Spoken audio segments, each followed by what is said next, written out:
On the night of my mating ceremony, beneath a full moon that was meant to crown me Luna, my sister walked out of my alpha's chambers wearing my future. In front of my entire pack he rejected me, publicly, coldly, like I was nothing more than a mistake. The bond snapped. My heart broke, and the wolves bowed to her instead. But what they didn't know was that rejection doesn't destroy a true alpha. It awakens her. My wolf wasn't weak. She was restrained. And betrayal was the key that set her free. My sister wanted my mate. My title. She can have the humiliation. She can keep the disgrace. But the crown? That was always mine. This is the story of the night I was rejected, the war that followed, and the alpha who learned the difference between being chosen and choosing. Under the blood moon a queen rose. Chapter 1. The night the moon turned away. The full moon hung heavy over Shadow Ridge, bright and merciless. It should have been beautiful. Instead it felt like judgment.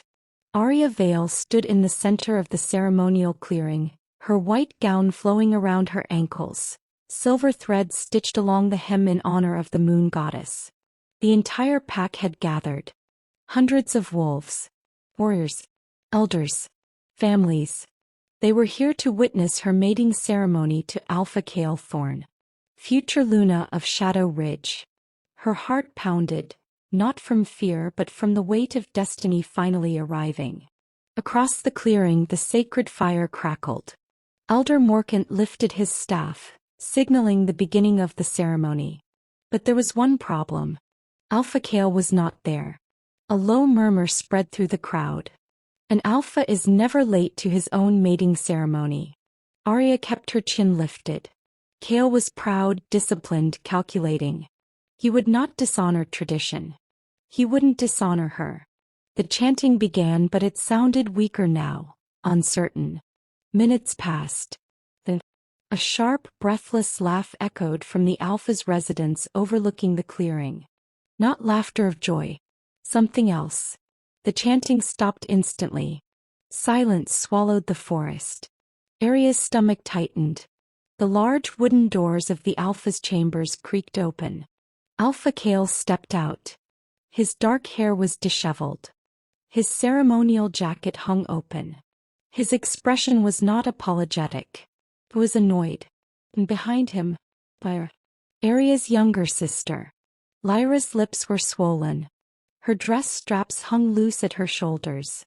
She stepped forward confidently, placing her hand possessively on Kale's chest. Gasps tore through the crowd. The world tilted. No, Aria whispered. Kale didn't meet her eyes at first. He looked at the elders instead. This ceremony will not proceed, he announced calmly. The words were delivered like a military order. Not an explanation. Not an apology. A decision. Elder Morkant stiffened. The mate bond is weak, Kale interrupted. His gaze finally landed on Aria. Measured. Distant. I mistook compatibility for destiny, he continued. Lyra carries a dominant wolf. She is better suited to stand beside me. The words didn't feel real. Aria's ears rang. Her wolf stirred inside her chest, confused, hurt. We are fated, Aria managed to say.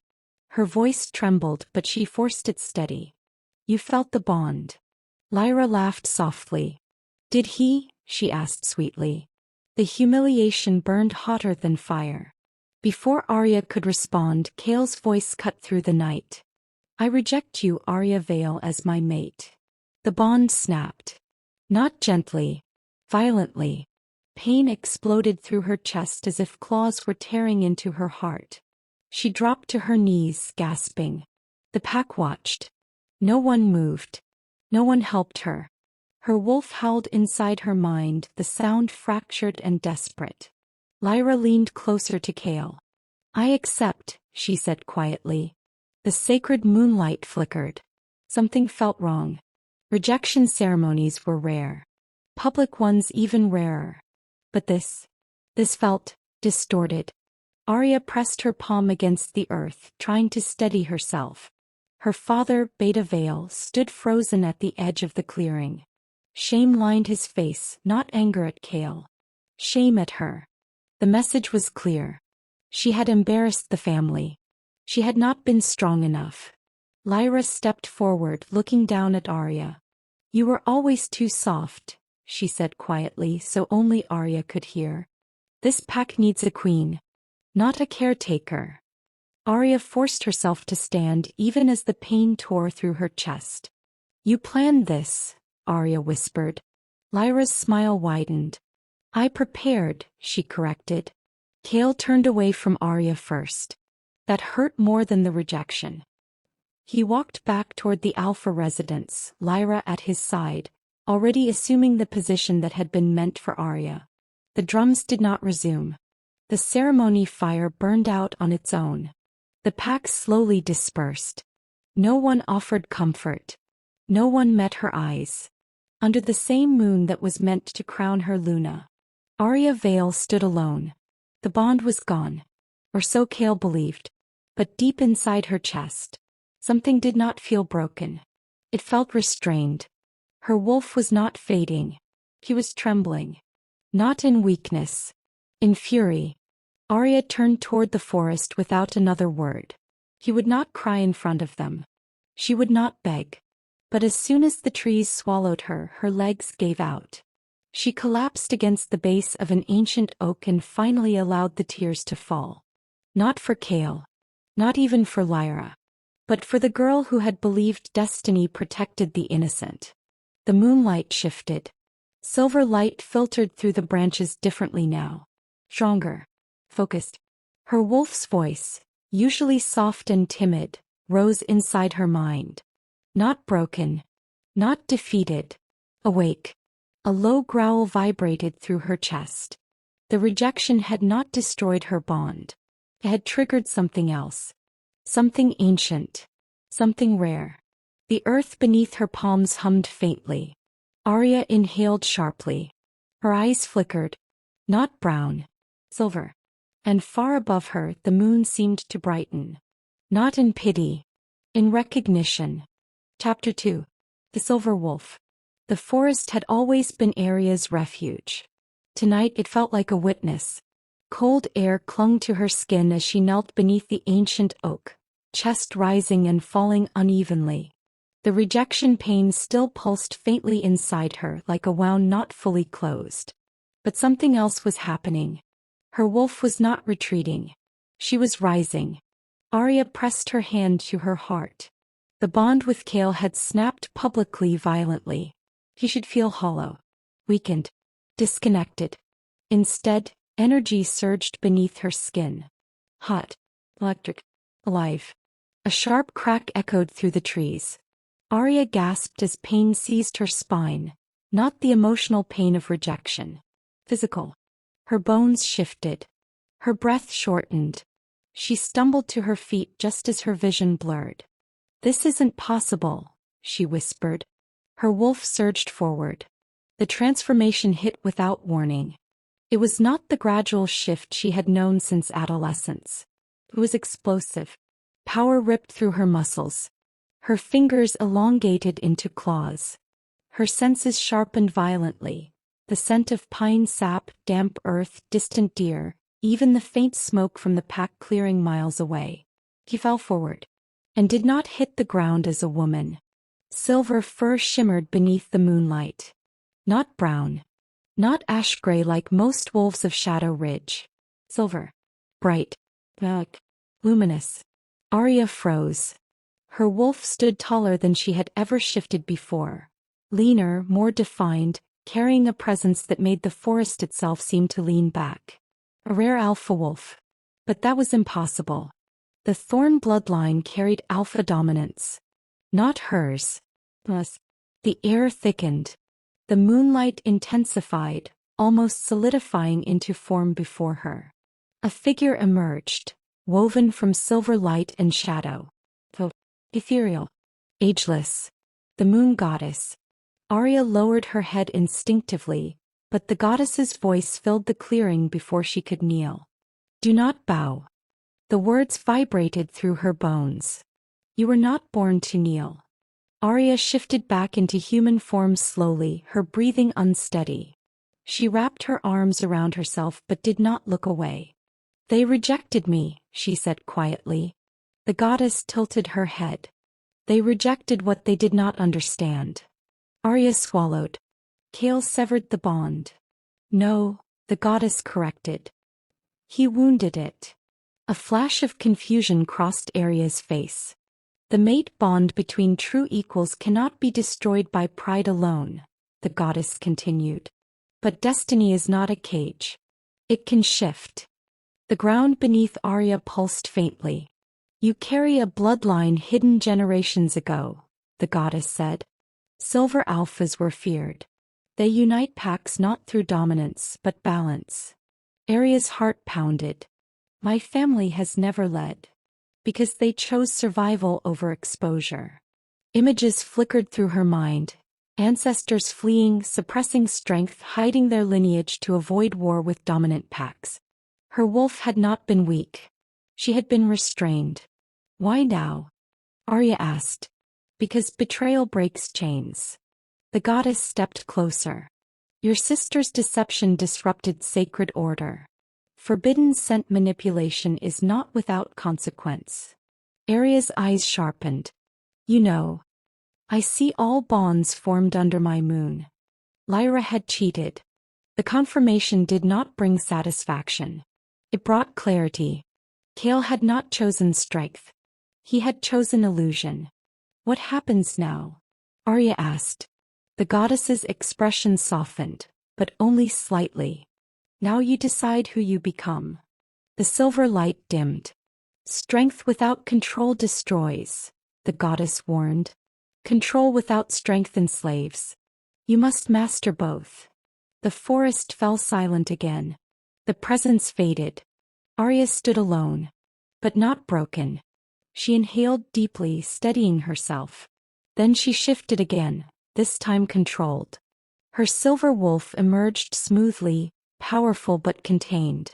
She moved through the forest experimentally, muscles flowing beneath luminous fur. Everything felt clearer, sharper, stronger. Back at Shadow Ridge, chaos simmered. Lyra had already taken residence in the Alpha Wing.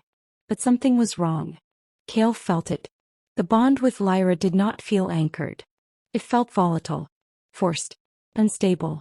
And somewhere in the back of his mind, beneath pride and justification, he felt something pulling away. Aria. Her presence was not fading. It was expanding. Kale frowned, pushing the thought aside. He had made the logical decision. The powerful decision. The pack needed dominance. Not softness. Back in the forest, Aria stopped at the ridge overlooking Shadow Ridge territory. Her home. Her humiliation. Her awakening. She would not return as the girl who had been rejected. She would return prepared. Not for revenge. For reckoning. Her wolf lifted her head and howled. The sound echoed deeper than any howl she had ever released. It carried authority. Command. Across the territory, wolves lifted their heads instinctively. Even Kale paused mid-conversation. And Lyra, for the first time, felt fear. Aria lowered her head slowly. The transformation was no accident. This was not a coincidence. This was inheritance. And destiny had just changed its mind. Chapter 4. Judgment Under the Moon. The announcement was made before sunset. A full council assembly. Mandatory attendance. No exceptions. By the time the moon began its ascent, the central clearing of Shadow Ridge was filled once again. The same sacred ground where Aria had been rejected now prepared to witness something entirely different. This time there were no ceremonial flowers. No music. No celebration. Only judgment. Aria stood at the edge of the clearing, dressed in deep charcoal. Composed. Watching without expression. Across the space, Lyra stood beside Kale, but noticeably half a step behind him. A subtle shift. But everyone saw it. Elder Morkan stepped forward, staff striking the earth once. The council convenes under the authority of the moon goddess, he declared. We gather to address a violation of sacred bond rights. A murmur moved through the crowd. Lyra's chin lifted defiantly, but tension tightened her shoulders. Cale's posture was rigid, controlled. But he did not look at Lyra. Morkant continued. Evidence confirms the use of altered pheromone compounds prior to the mating ceremony. These compounds interfere with instinctual bond clarity. The clearing went silent. No one dared whisper now. Lyra's voice rang out sharply. That proves nothing. Attraction is complex. I merely ensured Cale saw strength clearly. Morkant's gaze hardened. You tampered with a sacred decision. I corrected a weak one, Lyra snapped. The audacity of the statement rippled through the pack. Aria did not react outwardly. But inside her wolf remained steady. Watching. Measuring. Cale finally spoke. Did you alter the ceremonial oils? He asked Lyra directly. Lyra hesitated. Just for a second. That second was enough. I enhanced them, she said. The confession struck harder than denial ever could. The crowd erupted into shocked murmurs. Cale's jaw flexed. You manipulated my instincts. Lyra stepped closer to him. I protected this pack. Aria is gentle. She would have made you look weak. I made my decision, Cale said coldly. You had no right to interfere. The hypocrisy lingered heavily. But this was not about Aria anymore. This was about authority. And Cale's had been compromised. Elder Morkant raised his staff again. Under pack law, interference with sacred mating bonds constitutes spiritual treason. The words were heavy. Spiritual treason was rare. Severe. Lyra's defiance began to fracture. You can't exile me for wanting strength, she said, her voice losing some of its sharpness. Morkant's gaze shifted toward Aria briefly before returning to Lyra. Your desire for power does not excuse corruption. The council elders stepped forward as one. The verdict had already been agreed upon. Lyra Vale, Morkant declared, you are stripped of all ceremonial recognition and future leadership claim. Effective immediately, you are exiled beyond the northern border. Gasps echoed across the clearing. Exile. Permanent removal. No political negotiation. No redemption trial. Lyra's composure shattered. This is her doing, she shouted, pointing at Aria. She turned you against me. All eyes shifted to Aria.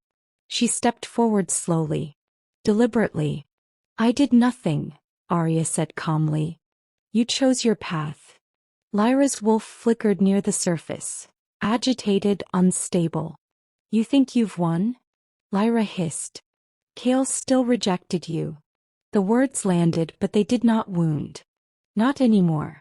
Aria's silver wolf stirred, not in rage. In quiet dominance. You didn't defeat me, Aria replied evenly. You exposed yourself. Guards stepped forward. Lyra backed away, panic finally replacing arrogance. Cale, she pleaded. For the first time she looked small. Cale did not move toward her. His silence was the loudest response of all. You can't let them do this, Lyra said, voice cracking. Cale's expression remained unreadable. You compromised pack stability, he said. There are consequences. It was political. Detached. Final. Lyra's gaze snapped back to Aria, fury blazing. This isn't over. Aria met her stare without flinching. No, she agreed softly. It isn't. The guards seized Lyra's arms. She struggled, screamed, cursed. But no one stepped forward to defend her. Not even their father. As Lyra was dragged toward the northern border path, her voice echoed back through the clearing. You'll regret this. The forest swallowed her screams. Silence settled. Heavy. Transformative. The pack stood suspended in a moment of realization. Power had shifted. Not because Aria demanded it, but his truth forced it. Cale remained in the center of the clearing, but something in his presence had dimmed. He had allowed manipulation, allowed public humiliation, allowed instability, and wolves respected certainty, not hesitation. Aria turned to leave. Aria, Kale called. She stopped but did not turn immediately. When she did face him, her expression was unreadable.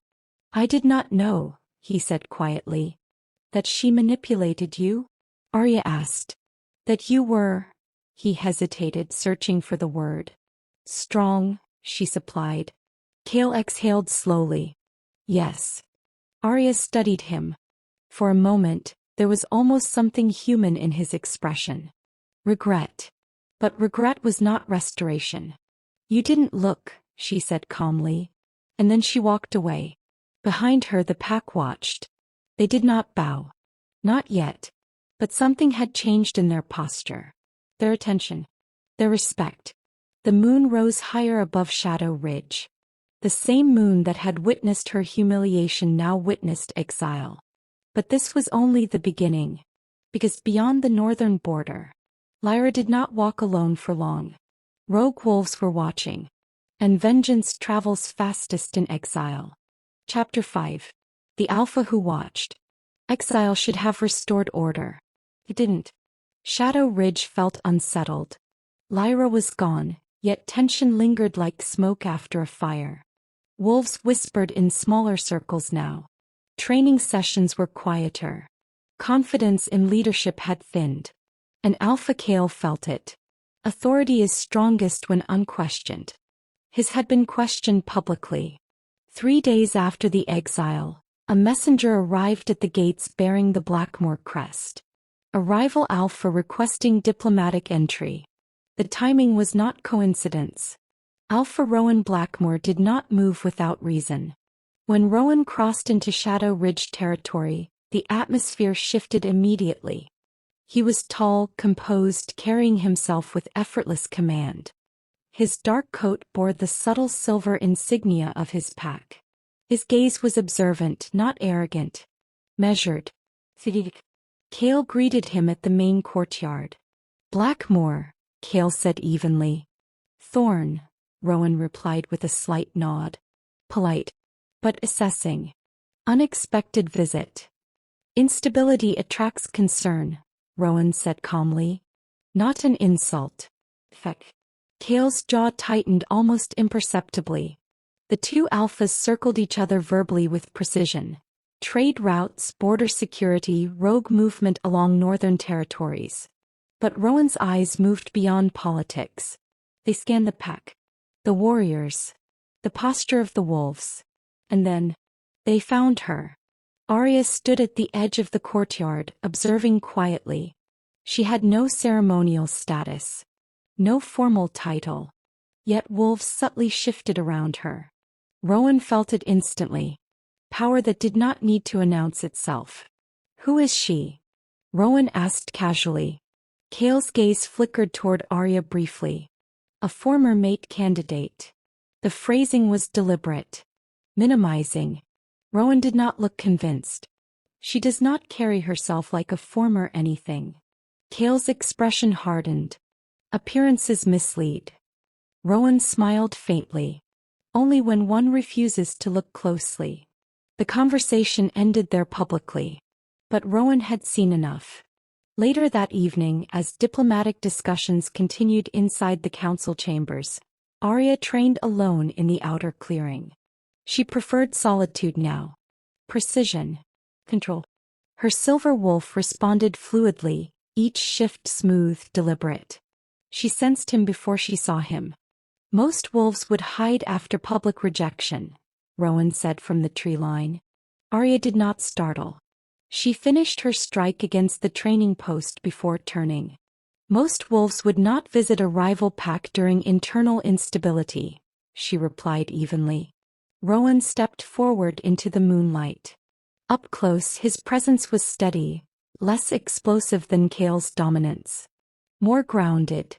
I visit when opportunities shift, he said. For conquest, she asked. For alignment. Their eyes held. No hostility. Just evaluation. You're not what this pack believes you are, Rowan said. And what do they believe? Aria asked calmly. That you were weak. Her lips almost curved. And what do you believe? Rowan studied her carefully. That someone underestimated you.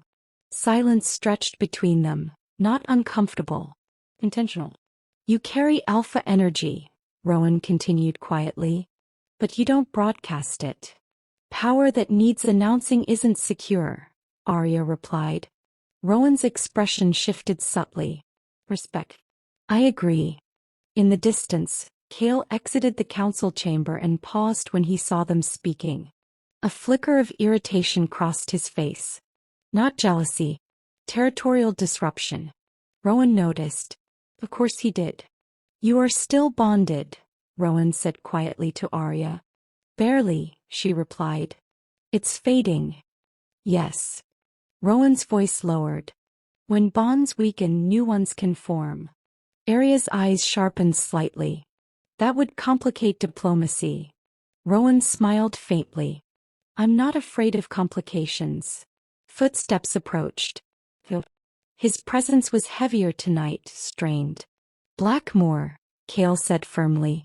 We resumed talks. Rowan nodded once. Before leaving, he looked at Aria.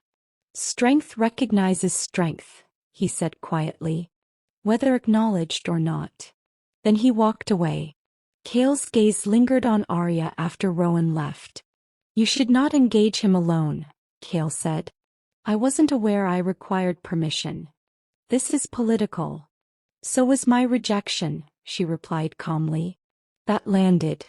Cale exhaled slowly. He is calculating. So am I. For a moment neither spoke. The distance between them felt real now, not wounded. Finalizing. You've changed, Cale said quietly. No, Aria answered. I stopped suppressing. Cale studied her face as if seeing something for the first time.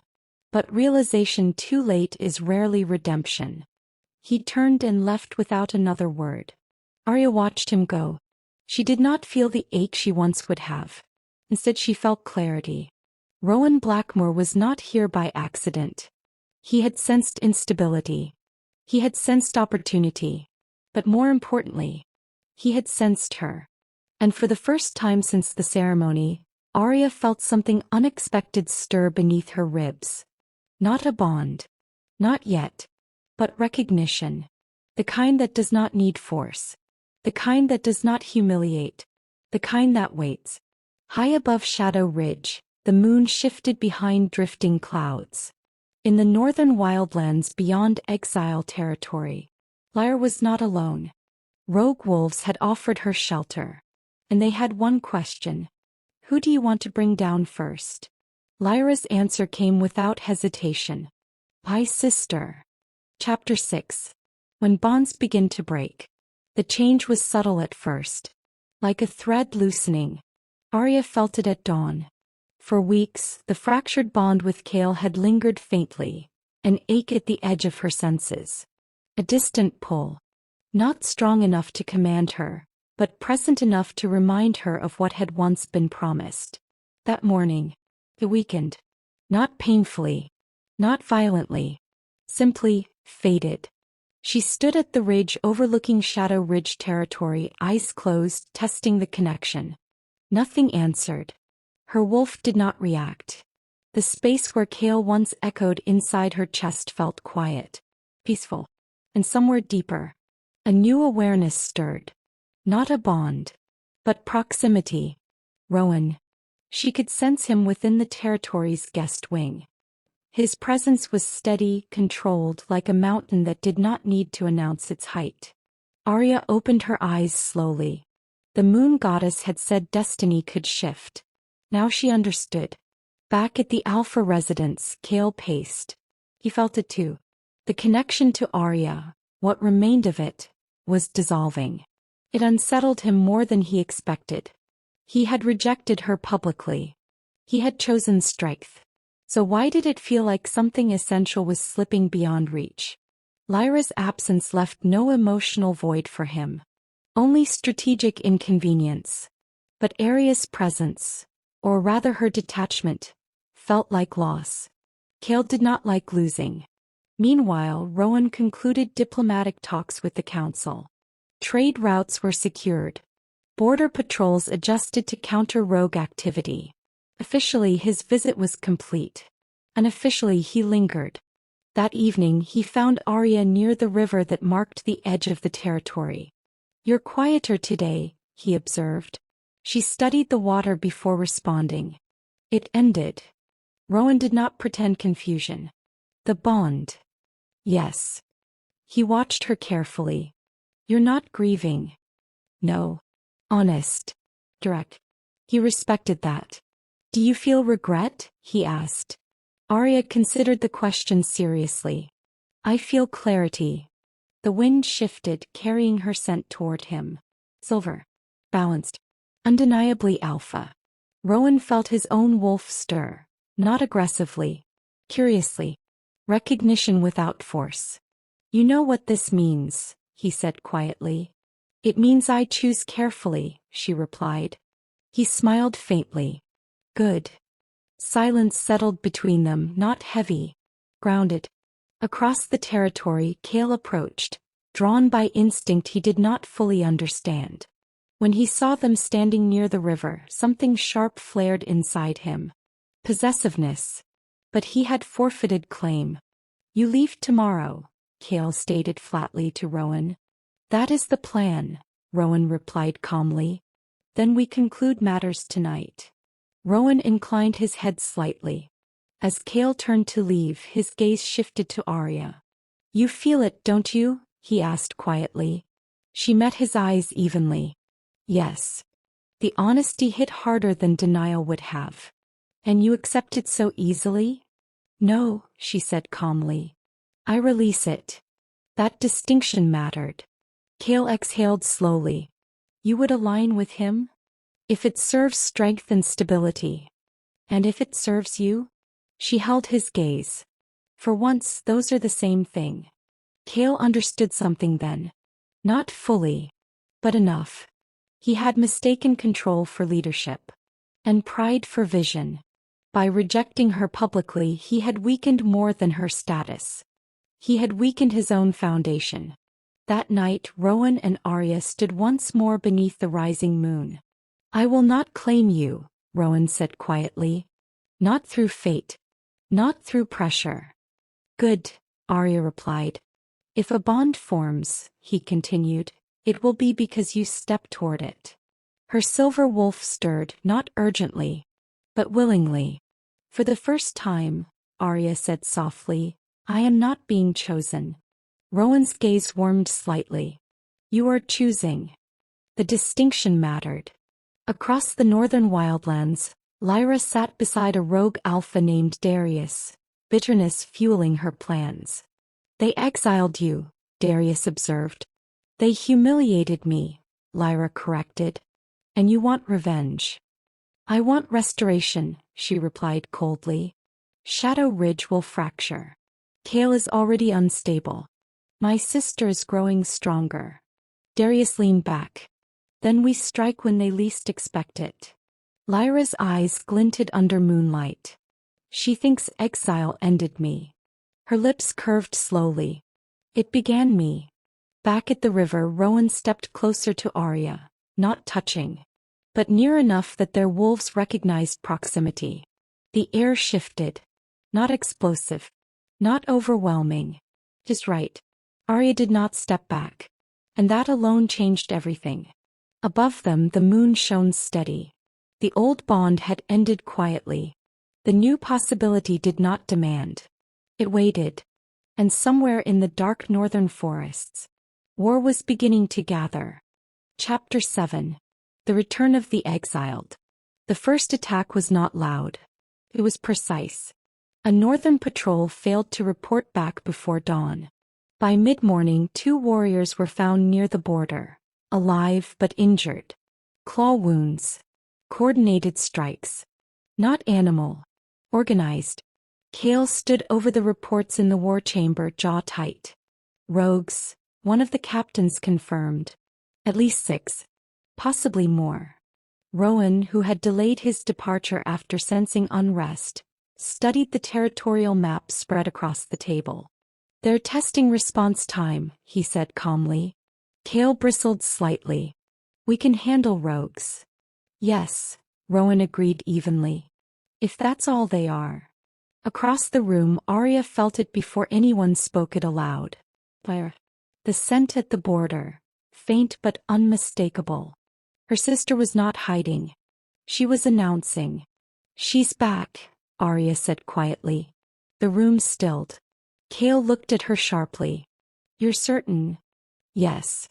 "Not emotional. Not fearful. Certain." Rowan's gaze moved between them. "She won't come alone," he said. By nightfall the second strike came. This one louder. A storage outpost near the northern tree line was set ablaze. Warriors responded swiftly, but the attackers retreated strategically, pulling Shadow Ridge forces farther from central territory. Diversion. Aria stood in the courtyard as alarms echoed through the compound. The air felt wrong. Too coordinated. Too intentional. "They're drawing us out," she said. Kale nodded reluctantly. "Half the warriors remain here." "Not enough," Rowan added calmly. A howl split the night. Closer than expected. Not from the north. From the western ridge. Kale's eyes widened. They split. Smoke rose in two directions now.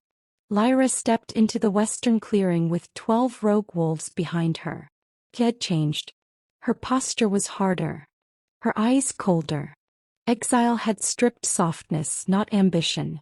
Wolves scattered as rogues breached the outer defenses. Aria shifted immediately. Silver fur exploded beneath moonlight. Rowan shifted beside her. Dark, massive, controlled. Kale followed, but tension fractured coordination. Lyra moved like she knew the layout. As she did. She had grown up here.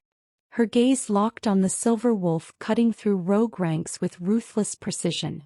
"Aria." Lyra shifted mid-stride and lunged directly at her. They collided with brutal force. Claws met claws. Silver against charcoal.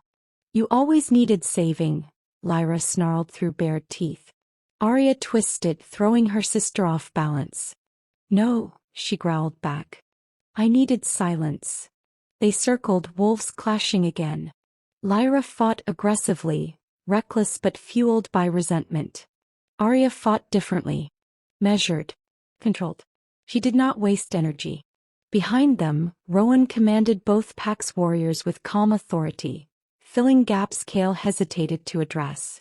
That difference did not go unnoticed. Lyra lunged again, this time aiming for Aria's throat. Aria pivoted, hooked her paw beneath Lyra's shoulder and slammed her into the earth. The ground cracked beneath impact. Rogue wolves faltered at the display. Lyra struggled, snarling violently. "You think you've risen?" she spat. "You're only standing where I should be." Aria leaned closer, silver eyes blazing. "You never wanted strength," she said quietly. "You wanted applause." Lyra froze just long enough. Aria knocked her unconscious with a precise strike. The rogues retreated almost immediately. They had not come to win. They had come to send a message. Within minutes, Shadow Ridge regained control of the courtyard. Smoke drifted upward. Injuries but no deaths. Kale shifted back first, breathing hard. "They'll regroup," he said. "Yes," Rowan replied calmly. "But not tonight." Aria stood over Lyra's unconscious wolf form. This was not over. Lyra had not returned for chaos. She had returned to destabilize leadership. To expose weakness. And she had succeeded partially. Several warriors had followed Rowan's commands instinctively during the fight, not Kale's. Kale noticed. That realization unsettled him more than the attack. Lyra regained consciousness bound in reinforced restraints inside the holding chamber. Her expression held no remorse. Only fury. "You can't exile me twice," she said coldly as Aria stepped inside alone. "I won't," Aria replied. Lyra narrowed her eyes. You think this makes you superior? No, Aria said calmly. It makes me responsible. For what? For ending this correctly. Lyra laughed bitterly. You'll never command loyalty the way I could. Aria stepped closer. You commanded fear, she said quietly. There's a difference. Outside the chamber walls, the pack gathered. Whispers spread again, but different this time. Not doubt. Assessment. They had seen Aria fight. They had seen Rowan lead. And they had seen Kale hesitate. The cracks in leadership were no longer subtle. They were visible. Back in the chamber, Lyra leaned forward as far as her restraints allowed. If I fall, she whispered, I'll drag this pack with me. Aria held her gaze steadily. No, she replied. You won't. As this time, Aria was not reacting. She was deciding. And that frightened Lyra more than exile ever had. Chapter 8. The Blood Moon War. The warning came at dusk. A blood moon was rising. Deep red. Luminous. Rare. Among wolves, a blood moon meant escalation. Conflict rarely ended peacefully beneath it. Lyra had been secured in the holding chamber for 24 hours. Too calm. Too quiet. Aria sensed it before the alarm sounded. They're coming in force, she said. Rowan, standing beside her on the eastern watchtower, scanned the tree line. I would, he replied. Kale joined them moments later, armored, rigid. Scouts burst into the courtyard. Multiple rogue packs approaching from north and west, at least 30. That was no small raid. That was war. Kale began issuing commands, but his orders overlapped, clashed. Warriors hesitated. Rowan stepped forward smoothly. Archers to the western ridge. Defensive line formation 2. Do not pursue past perimeter. His voice carried without shouting. Warriors moved immediately. Kale noticed. The shift was undeniable now. Leadership is not declared. It is followed. The first wave hit like a storm. Rogues crashed through the northern tree line, howls splitting the red sky. Aria shifted without hesitation. Silver light flashed across the battlefield. Rowan shifted beside her, dark and formidable. Kale shifted seconds later. The clash was violent. Claws. Blood against dirt. But this time Shadow Ridge did not scatter. They held formation. Rowan's strategy kept their core protected. Aria moved like a blade through chaos. Not reckless. Not emotional. Precise. She disabled rather than chased. Protected rather than pursued. Her wolf commanded space. Then, a howl cut through the battlefield. Fire. The holding chamber doors had been destroyed from outside. She had planned this. The rogue alpha, Darius, emerged beside her. This was no rescue. This was alliance. Lyra shifted mid-stride and ran straight for Aria. Their collision sent dust spiraling beneath the red moon. You think you can erase me? Lyra snarled. Aria blocked a vicious strike aimed for her spine. You keep trying to prove yourself, Aria replied evenly. To the wrong people. Lyra lunged again, harder this time. Her attacks were fueled by desperation. Aria's were fueled by certainty. Nearby, Kale engaged Darius, but the rogue alpha fought brutally, unpredictably.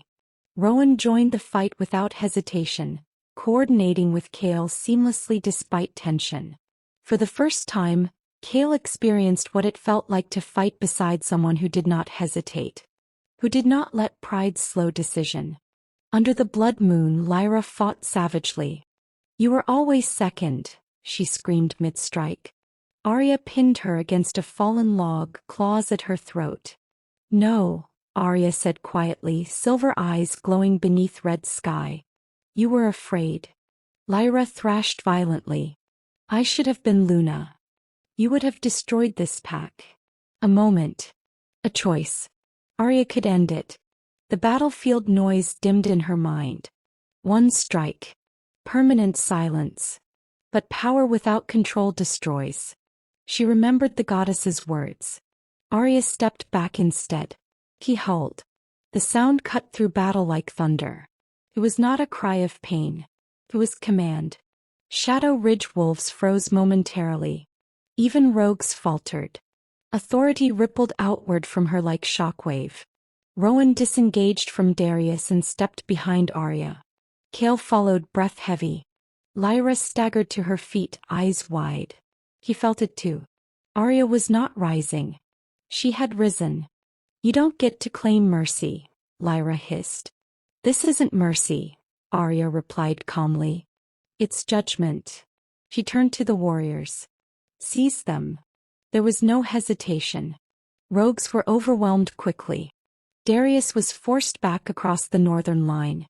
Lyra was restrained once more, this time by unanimous force. The blood moon climbed higher.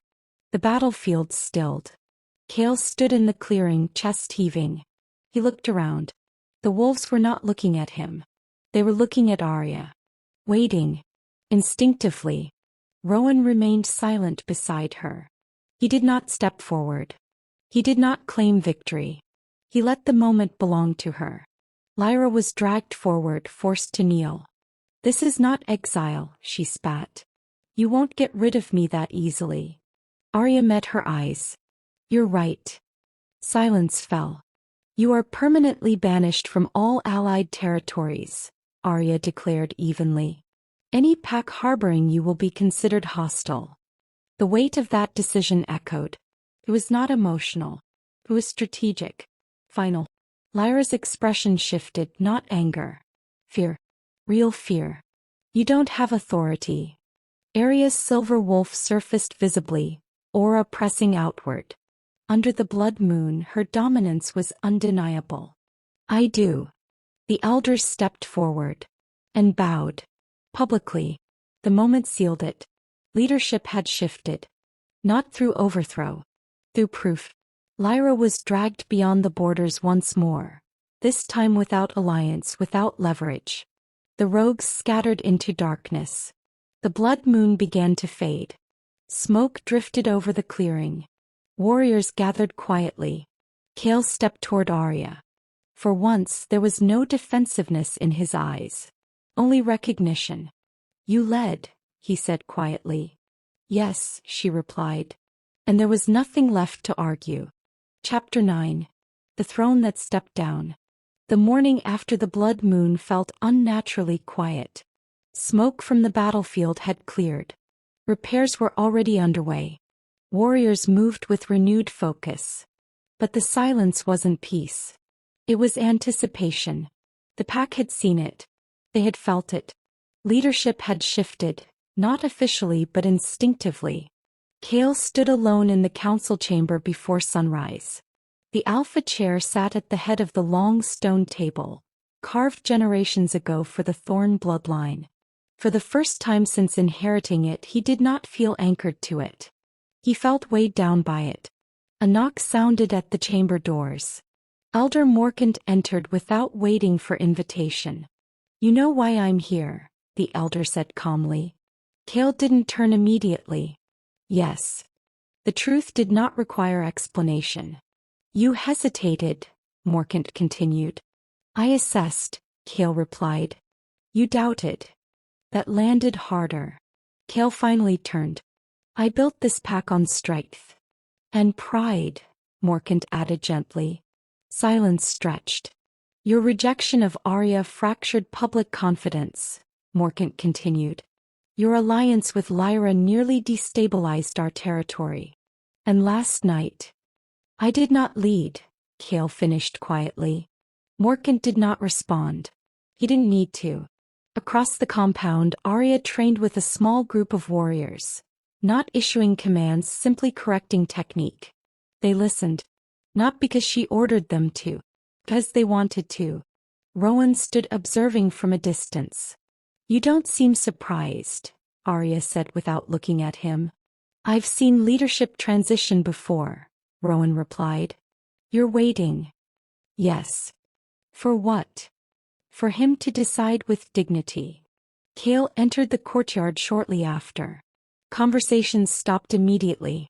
He looked different. Not defeated. The council assembly, he announced. Now. The entire pack gathered once more in the central clearing, the place where Aria had once knelt in humiliation. Now she stood near the front. Steady. Kale stepped forward. I was trained to believe that strength meant dominance, he began. His voice carried but without its usual sharp edge. I believed decisiveness meant refusing to reconsider. Murmurs rippled softly. I publicly rejected a mate based on manipulated perception. I allowed pride to guide policy. And during the blood moon, I hesitated when immediate command was required. No excuses. No deflection. Just truth. Aria watched carefully. Kale's gaze found hers briefly. Then he addressed the pack again. Leadership is not inherited. It is upheld. And when confidence fractures, the alpha must recognize it. The clearing felt still. Kale removed the alpha insignia from his collar. A symbolic gesture, but a powerful one. I stepped down as Alpha of Shadow Ridge. Gasps echoed, though many had anticipated it. Elder Morkan stepped forward. Succession must be acknowledged by pack instinct and council vote. He turned slowly. Does the pack recognize strength? A low rumble began. Wolves shifted subtly. Heads turned toward Aria. Not in curiosity. In certainty. The rumble grew. Affirmation. Rowan did not move. He did not influence. This was not his territory. This was hers. Morkant raised his staff once more. Aria Vale. Do you accept leadership of Shadow Ridge? Aria stepped forward. She did not rush. She did not smile. She did not tremble. She stood in the same clearing that had once broken her. And answered clearly. Yes. The words settled like stone, firm and immovable. The elders bowed. One by one. Then the warriors. Then the pack. It was not dramatic. It was decisive. Kale stepped back. Not stripped. Not humiliated. Simply replaced. He approached Aria once the ceremony concluded. You were always stronger than I allowed myself to see, he said quietly. You were always afraid of balance, she replied. He nodded once. Where will you go? She asked. North, he said. There's a smaller territory in need of rebuilding. It was not exile. It was humility. Kale extended his hand. Aria looked at it. Then took it. Not as mate. Not as subordinate. As equals closing a chapter. Rowan approached only after Kale stepped away. You handled that well, he said quietly. It wasn't about victory, she replied. It was about stability. He studied her expression. You don't seem overwhelmed. I'm not. And she wasn't. Because this was not sudden. This was earned. The throne had not been taken. It had stepped down. And Shadow Ridge had not fallen. It had evolved. But leadership is not complete without choice. And under the next full moon, another decision would define more than territory. It would define her future. Chapter 10. The Luna Who Chose. The full moon rose again over Shadow Ridge. But this time it did not feel like judgment. It felt like witness. 1 month had passed since Kale stepped down. 1 month since the Blood Moon War. 1 month since Aria Vale accepted leadership. The pack had stabilized quickly under her command. She reorganized patrol rotations. Strengthened border alliances. Implemented strategic council oversight instead of unilateral rule. Power was no longer loud. It was structured, respected, and followed. Tonight the pack gathered once more in the central clearing. Not for exile. Not for war. But for affirmation. Elder Morkant stood beside Aria at the heart of the sacred grounds. You have led without ego, he said quietly. You have defended without cruelty. The pack stands united. Aria nodded once. She had not sought validation. But she accepted responsibility. Across the clearing, Rowan Blackmore stood among visiting delegates from his territory. He had remained in alliance discussions longer than politics required. Not hovering. Not claiming. Waiting. Aria stepped forward as the murmurs quieted. I was rejected in this clearing, she began. The honesty stilled the air. I was humiliated here. Stripped of position. Stripped of future. No bitterness in her tone. Only memory. But humiliation does not define destiny. The wolves listened. When leadership fractures, we do not burn the foundation. We rebuild it. A ripple of agreement moved through the crowd. I stand before you not because I was chosen, she continued, but because I chose to rise. The words carried weight, because they were true. Her gaze shifted, not searching. Certain. Rowan met her eyes. Steady. Equal. She stepped down from the central platform and walked toward him slowly. Every wolf in the clearing understood what this meant. This was not political. Not arranged. Not forced. Aria stopped before him. For weeks, you have stood beside this pack without claiming authority, she said quietly, though the clearing remained silent enough to hear. You did not press. You did not demand. Rowan's voice was calm. Power that is taken is fragile. Power that is chosen endures. A faint smile touched her lips. My first bond was built on expectation, she said. This one would be built on recognition. She extended her hand. Rowan did not grab it. He took it steadily, respectfully. The air shifted. Not explosively. Not violently. The mate bond formed gently, like two currents aligning. Silver and shadow. Balanced. The moon goddess did not descend. He did not need to. The moon above shone bright and steady.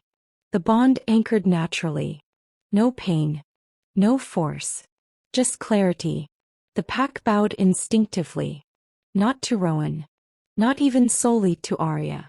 But to what the bond represented. Strength without domination. Partnership without insecurity. Rowan leaned slightly closer, voice low enough for only her to hear. You were forged in betrayal. Aria's silver eyes softened. I was awakened by it. Across the clearing, Kale stood at the edge of the gathering. Not bitter. Not resentful. He watched the bond seal and nodded once to himself. Some lessons arrive late. But they arrive. Aria turned back toward the pack. Shadow Ridge stands not as territory, she declared, but as standard. Her voice carried through the trees. We do not fear strength in others. We refine it in ourselves. Warriors straightened. Elders bowed again. The alliance between Shadow Ridge and Blackmoor was sealed publicly that night. Not through conquest. Through unity. As the gathering dispersed, Rowan and Aria walked toward the ridge overlooking their territory. Side by side. Equal pace. No regrets. Rowan asked quietly. She looked over the land, forests stretching endless beneath silver light. No, she said. And she meant it. Lyra's betrayal had not destroyed her. It had revealed her. Kale's rejection had not diminished her. It had redirected her. Exile had not silenced her sister. But it had removed chaos from her path. And Aria had not risen through revenge. She had risen through restraint. Below them, wolves laughed softly around rekindled fires. Peace did not feel fragile. It felt earned. Rowan reached for her hand again, not possessive. Present. Tomorrow, he said, we begin building something stronger. Aria smiled faintly. Tomorrow, she agreed.